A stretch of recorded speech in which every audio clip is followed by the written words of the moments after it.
Hello there. I just saw something on the news. I had to rewind this or go back. Yeah, but still I'd like rewind. See, but use a remote instead of the old technology. Yeah. Like the VCR, except this is a remote controlling the digital DVR and a digital video recorder, I think. Yeah. And it's faster too. I like the VCR thing, you know, which is 2 tickets to paradise. Yeah. If you've ever lamented the cost of a concert or all those added fees, this trial could impact you. The Department of Justice is accusing Live Nation of monopolizing the ticket industry.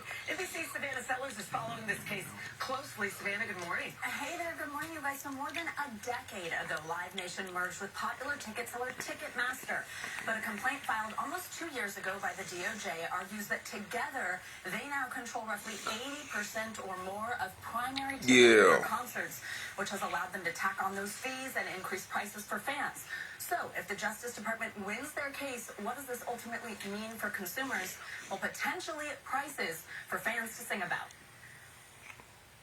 Why is one ticket going to cost $1,000 before tax? It's a sentiment concert goers know all too well. I'm at the point where concerts are not seeing me until these prices get lowered. Ticket prices are soaring. Same thing for day tickets now. Could transform the ticketing industry, with the Department of Justice arguing that Live Nation, the owner of Ticketmaster, operates a monopoly in direct violation of antitrust laws. At issue, the company's control of venues, promotion, and ticketing. Last year, Live Nation hosted close to 55,000 events globally and sold more than 646 million tickets. Which is a lot still yet, but... including Harry Styles and Lady Gaga. But some fans are already finding it difficult to obtain and afford tickets. Oh my God, tickets to see Lady Gaga in New York is a total bloodbath for the Mayhem Ball. A struggle many will remember from Ticketmaster's mishandling of the 2022 Taylor Swift Eras Tour ticket sale. They were going for resale and stuff up for like $8,000. With fans upset by price tags in the thousands and a difficult process that shut many out. At the time, Swift herself describing what unfolded as excruciating. And more artists are coming forward to advocate for change. Kid Rock, a potential witness in this trial, has been a vocal critic. I believe music fans and artists have been getting screwed for far too long by the ticketing system. Now, the merger between Live Nation and Ticketmaster lies in a jury's hands. I think the government is going to probably try to... Someone that agree with Kid Rock. And Ticketmaster or with one, but yeah, here's the problem with Kid Rock. Kid Rock's still stupid. That you would have more options. But I do agree with that. You know, they're screwing people over. I will say that. So it would probably take a while for there to be any real change for the consumer in the ticketing landscape. But that being said, there is a chance that they could be ordered to pay damages to customers in different states, which could obviously be a big deal for consumers in addition to... Yes, I don't have to win it off of the radio. ...competition in the market. For its part, but I mean, I probably still want to win off the radio because those are free. Tickets are already priced below $100. And they really put the blame on those scalpers who do the pricing gouging there for consumers. That's what they say. This could last, though, up to 6 weeks unless they settle, so a lot to watch for. Yeah. I mean, no. Maybe. Suck it. Well, we are looking at the blood moon. This is a full moon, the warm blood moon. This is a total lunar eclipse of the moon as we pass between it and the sun. And there's something that's called Rayleigh scattering. It filters filters out our Earth's atmosphere, filters out the blue light rays, and so just concentrates on red, and so that's why it looks like this reddish blood moon. They're really kind of cool. Now, as we take a look at what's going on right now, we've got tomorrow's these showers and thunderstorms racing across the Midwest, large hail, damaging wind gusts possible. In fact, we've got a risk of severe weather right now, stretching from Dallas all the way up into Missouri, wind gusts of up to 60 miles per hour. Can't rule out a tornado or two. This continues on Thursday with rain overrunning the Great Lakes into the Northeast. Again, the severe risk for Thursday in parts of Oklahoma and Texas, stretching from San Angelo, Amarillo, just to the west of Oklahoma City. We're looking for some fairly heavy rain stretching from Fort Worth and Oklahoma City all the way into Pittsburgh and parts of the Northeast as well. That's what's going on around the country. Yeah. What's happening in your neck of the woods. First, let me look at that forecast today. Going to be a damp one. We're going to see around a midday rain that lifts to the north, and will be setting up shop over parts of southern Ohio and central West Virginia as you head towards your late evening and overnight hours, and then that drops back to the south, leading to some damp conditions likely to, and wet conditions to start your day tomorrow. Full 7-day forecast. Yeah. I mean, no, not Wednesday, not Thursday, not Friday. Fuck! That's your latest weather. I wanted to go somewhere. Fuck me. This week. Country music are absolutely dominating Billboard's Fuck you, fuck me, fuck you, and me. that's sitting on top of the Hot 100.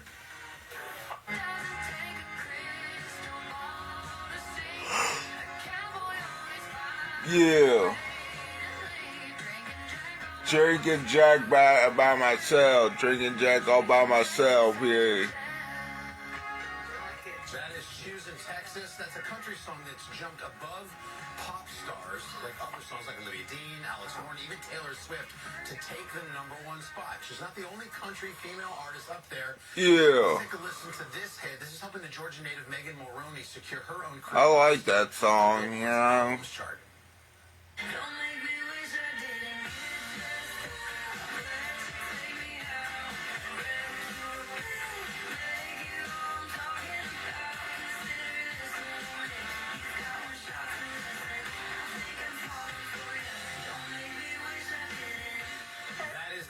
I Didn't. It's off her new album, Cloud 9, and that album just debuted at #1. Let's put this into perspective. Ladies, making history. It's the first time that two women who primarily record country music have topped Billboard's all-genre song and album charts at the same time. And for women in country music, they've been very underrepresented in country radio across this country. Oh, yeah.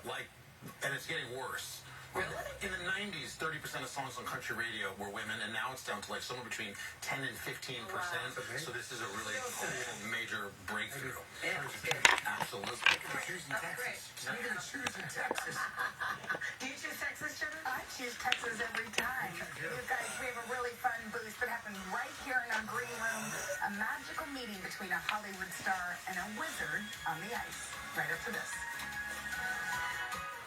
For the acute treatment of migraine with or without aura in adults, Nurtec ODT can provide relief in 2 hours, which can last up to 2 days. Don't take if allergic to Nurtec ODT. Allergic reactions can occur even days after use. Get help right away for trouble breathing, rash, swelling of face, mouth, tongue, or throat. High blood pressure and Raynaud's syndrome can occur. Get help for high blood pressure, numbness, coolness, pain, or color changes in fingers and toes. Common side effect is nausea. Ask your doctor about Nurtec ODT.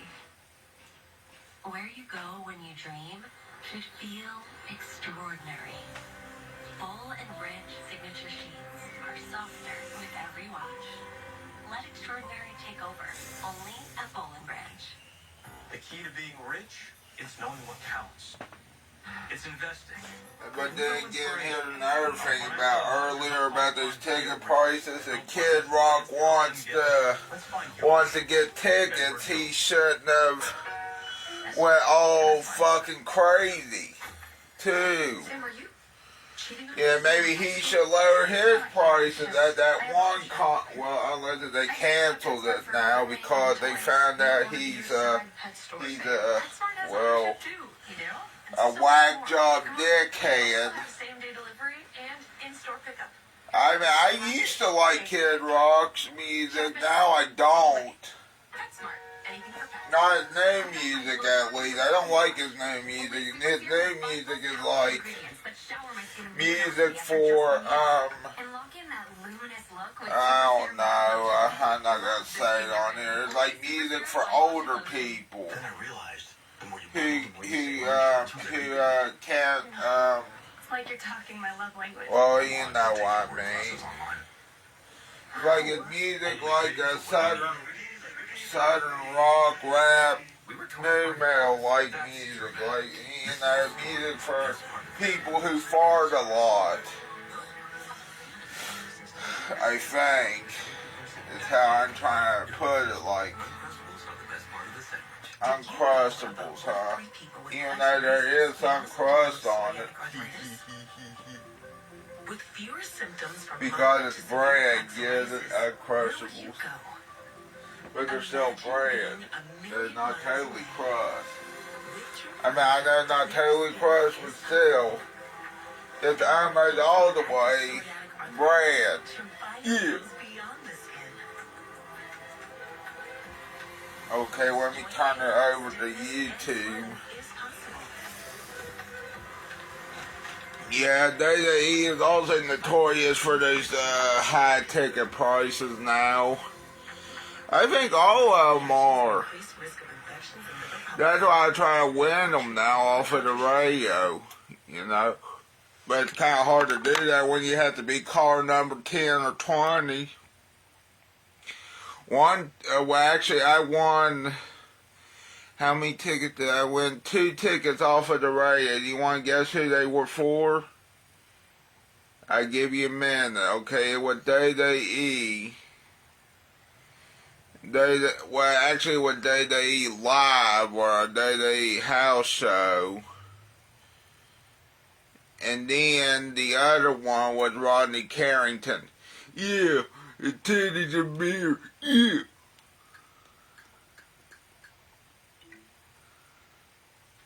Uh, 12-inch dick in a dozen roses in a pickup truck. Hubba, hubba, hubba, hey, yeah, yeah, yeah, yeah. Hubba, hubba, hey, yeah. Hubba, hubba, hubba, hey, yeah, yeah, yeah, yeah. 12, I got a 12-inch dick in a dozen roses in a pickup truck. Sorry about that. Jay Cargill is beefing with everyone. Well, no shit. I had beef with Shane Storm, but yet he doesn't want to fight for some reason because he's a fucking fuck toy. I about said the other word, which he don't want to hear. He's a fucking fuck toy. Yeah. And I bet he plays with a fuck toy too. He looks like the type of guy that would fuck a blow-up doll. And yet here's the funny thing, people. He's also a fucking blow-up doll. A real life one. Because he's a fuck. I don't care anymore. Wait, what now? Oh, God. I got Matthew Lillard eats his last meal. Nice.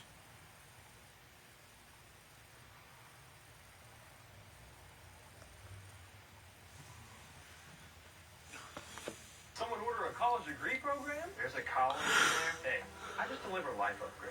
Sign here. Oh, fuck you. The 86 is one of the hardest reservations to obtain in New York City right now. The small but exclusive steakhouse is situated in a historic space and has a luxurious menu filled with a variety of decadent dishes. While I didn't have a reservation, I was still able to get in and have one hell of a meal.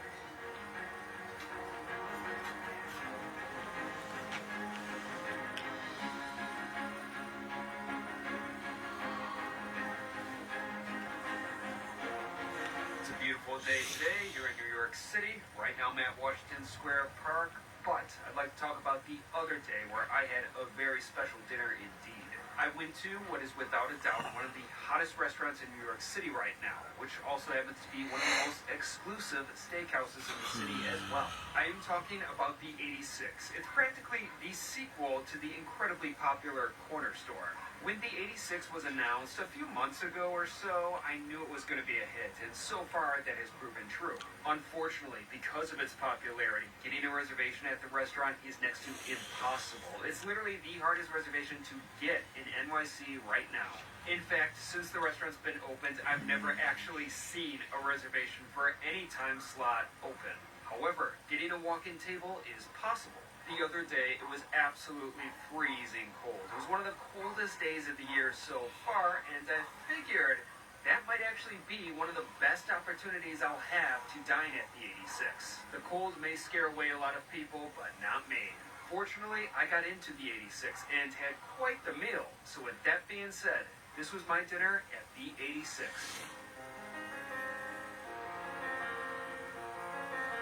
The 86 is located in the West Village of New York City in a very nondescript looking building. In fact, the restaurant is situated just around the corner from the iconic Friends apartment building.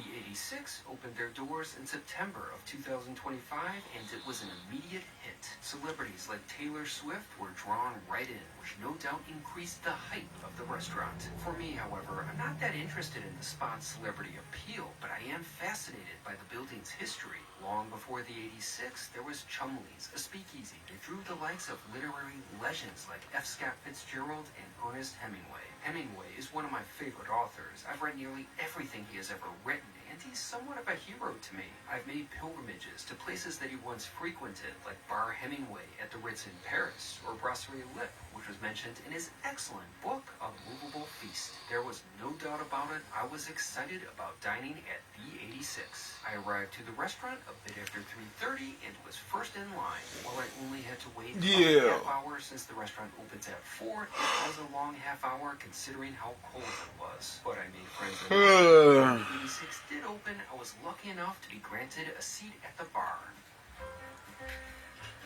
The 86 is a very small restaurant, but it's a beautiful one. Designed by the prolific Rockbo Group, the 86 features gorgeous Art Deco touches throughout the intimate space. Although the restaurant is very dark, if you wanted to see a celebrity, good luck. Seeing anything inside the restaurant is a challenge. Thankfully, my eyes adjusted, so I started exploring the menu. The 86 features a luxurious selection of modern steakhouse offerings prepared by Chef Michael Vignola. There's an intriguing selection of starters, salads, a couple of pastas, along with a tailored array of seafood. The steak, however, was what really captured my attention. There was a diverse list of cuts, and they were all labeled with the respective farms and producers they were sourced from. In addition, my bartender showed me a beautiful display of some of the day's specials. Regarding prices, they varied. On one hand, one of their steak specials had a $350 price tag, while on the other, the restaurant offered a humble prime skirt steak for $38. For the most part, with some exceptions, I thought that everything was reasonably priced. In fact, cuts like the 30-day dry-aged 14-ounce Delmonico steak was only $59. That's not only a great deal for New York City, it's pretty much a great deal for anywhere in the U.S.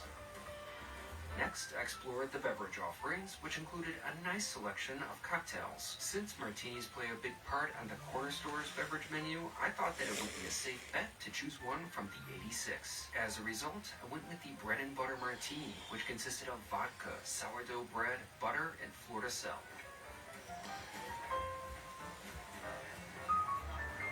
Now that was a solid martini. You know what else gets me? That this guy also goes to these restaurants like the other guy. But the other guy is better, I think. The other guy goes for the cheaper stuff at these type of restaurants, which is weird. He should go for the other, but I mean, I'm just saying. With the courses that I ordered, I was given an amuse consisting of a pickle. Now, I'm going to be honest, before having that dish, I thought that it was going to be kind of lame. I mean, it's a pickle with a burger or sandwich that you Hold on, man. Who's watching? realize realized that right now. as it proved to be a fun way to I know it's not, toppings on the pickles, and I enjoyed them both. I don't know who's watching right now, but let me know. Nicely awakened my palate like a good should. First up was the 86 Waldorf salad, which contained organic endives, warm bacon lardons, fourme de beurre, Turkish figs, celery moons, and a crushed hazelnut vinaigrette. My first thought about the course was, damn, that's big. Photos and video don't do the dish justice. That was practically a bucket of salad. The creation was clearly meant for sharing or serving as a main course. Luckily, I brought my appetite. That salad was fantastic. I was blown away by it. It's a dish that had it all, from savory to sweet to funky and rich. It practically satisfied every flavor profile. I particularly liked the salty and sweet bacon lardons, which isn't a surprise because it's bacon. Everything else was a joy to eat as well, from the sweet figs to the funky fourme de beurre cheese. Now, like I said, it's a big serving, and Francisco, my bartender, who was excellent by the way, told me he could bag it up at any time. However, I had no problem finishing that salad. I finished it.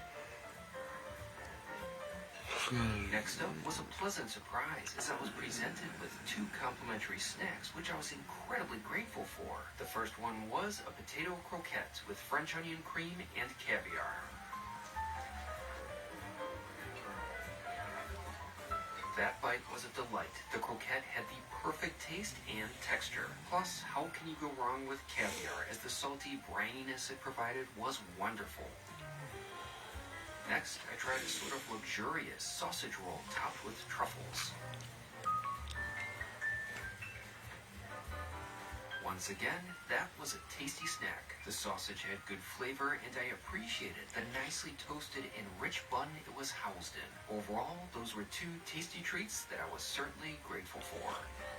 Before I received my steak, I was presented with a beautiful display of vintage steak knives from the 1970s. I was handed one of the knives, and then not long after, I received my steak and side. I decided to go with the bone-in 12-ounce center-cut Wagyu New York strip from Rosewood Ranch in Ennis, Texas. On the side, I got a creamed corn pot pie, but first, I turned my attention to the beautiful-looking steak. Here's the truth about Treat. It's the first game that lets you make a real impact while you play. You only need to choose a dog that is waiting to